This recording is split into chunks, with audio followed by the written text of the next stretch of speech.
Do you want to develop consistent good habits like reading, going to the gym every day, learning new languages, or practicing new instruments?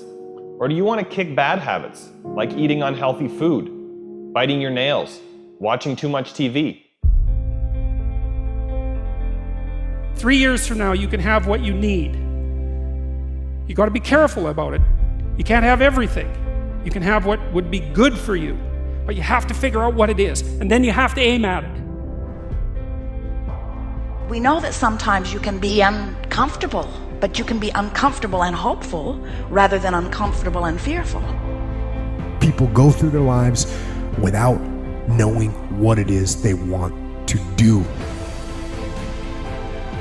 You don't have to be where you think you want to be in order to be happy. You just got to be on the way to where you want to be in order to be happy.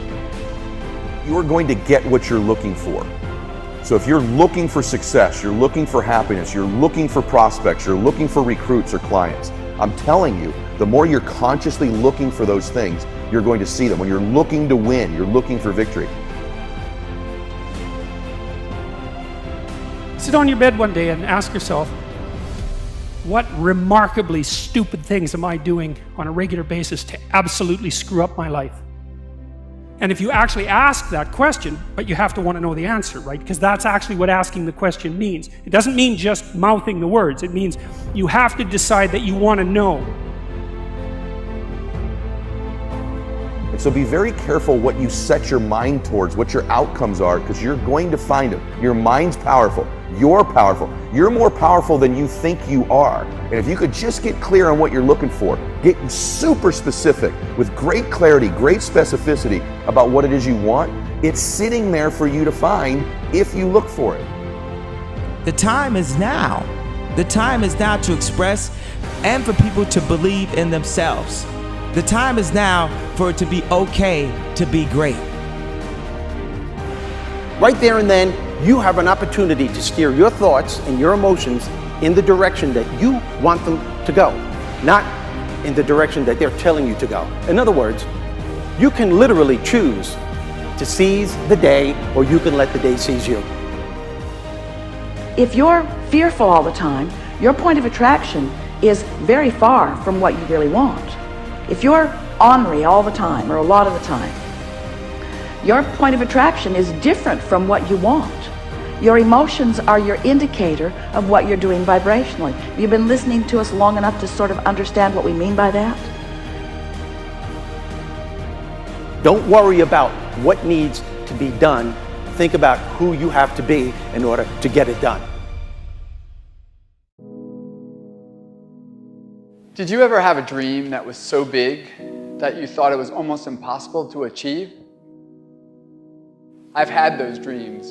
And while not every dream has become a reality, along the way I learned a powerful approach of picturing that has helped me achieve most. Since that day, I've had other dreams, other big dreams.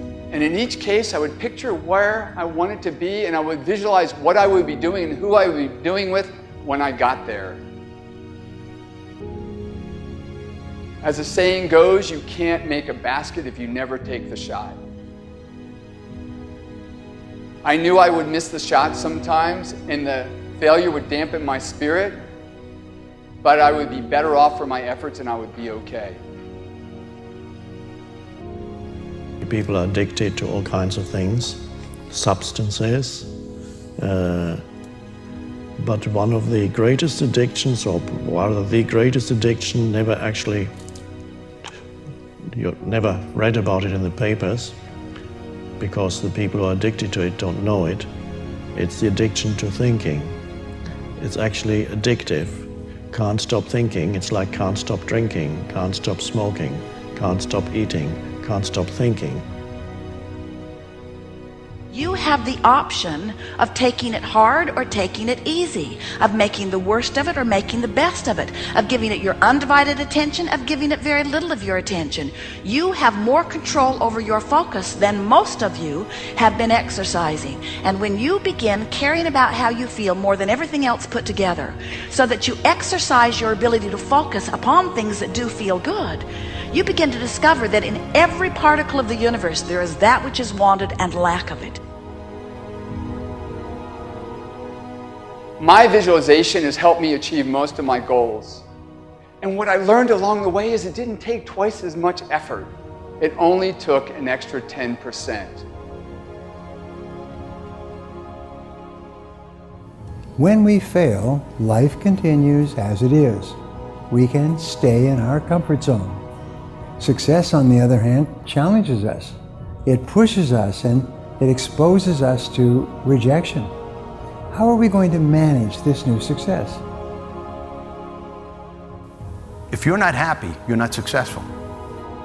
If you're not enjoying yourself during the process of whatever it is you're trying to achieve, there's a problem. To me, the biggest disease on this planet is unhappiness. And the reason why people are unhappy is because we have a tendency to keep focusing, as I said, on what we don't have, on what's not working in our lives, instead of allowing ourselves to shift our focus and our way of thinking. People always want to be like, follow your dreams, follow your dreams, follow your dreams. My dream was always to be a rap artist, right? But I had to get a job. So I had to focus on my job. And then I made money to follow my dream. One of the main reasons that people don't get what they want is because they don't actually figure out what it is. And the probability that you're going to get what would be good for you, let's say, which would even be better than what you want, right? Because, you know, you might be wrong about what you want easily. But maybe you could get what would really be good for you. You have the freedom to think anything you want. You were born extremely confident. You came into this world knowing how wonderful you are. So choose new thoughts to think about yourself, and choose new words to tell yourself how magnificent you are, and that you deserve all the good that life has to offer. First thing in the morning and last thing in the evening, I want you to look into your eyes and say, I love you. I really love you. Your first goal, this is what I'm suggesting, your first goal when you open up your eyes should be to focus on the things that ignite your spirit and bring you joy. I want you to focus on the things that you appreciate in your life, the things that you're grateful for. I don't care who it is or what it is. Maybe it's the person lying next to you. Maybe you're thinking of your children. Maybe you're thinking of the dog or the cat lying by the side of the bed, a particular goal that you achieved. Maybe there's an event coming up on the weekend. Maybe you're meeting with your friends for lunch. You see, folks, it doesn't matter who it is or what it is. There's always something to be grateful for, to appreciate. And what I'm asking you to do in those few moments before you crank and get into your day is to focus on these things. Then why am I asking you to do this? Because an attitude of gratitude simply makes you feel good. And feeling good is the fuel that drives motivation. We've all made wrong choices and done things that we knew were not the best. It's one thing when other people do us wrong. We had a bad break. It wasn't our fault. We can have faith that God will restore. He'll pay us back. But when we bring the trouble on ourselves, when we blow it, it's easy to live in regrets, thinking that God's not going to help us. We made the mess. But here's the beauty. God knew you would mess up before He called you. He knew we would get off course, at times give in to temptation. He didn't base His plan for your life on you making perfect decisions.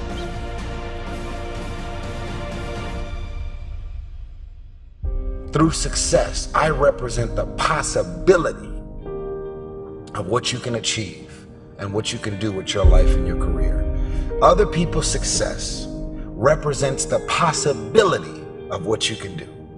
Those are the records that you can sell. Those are the type of tours that you can do. Those are the kind of songs that you can produce and the songs that you can write. Those are the millions of dollars that you can get, or billions. Those are the type of architectural drawings and buildings that you can build. Those are the type of books that you can sell. Everybody else's success represents the possibility of what you could do.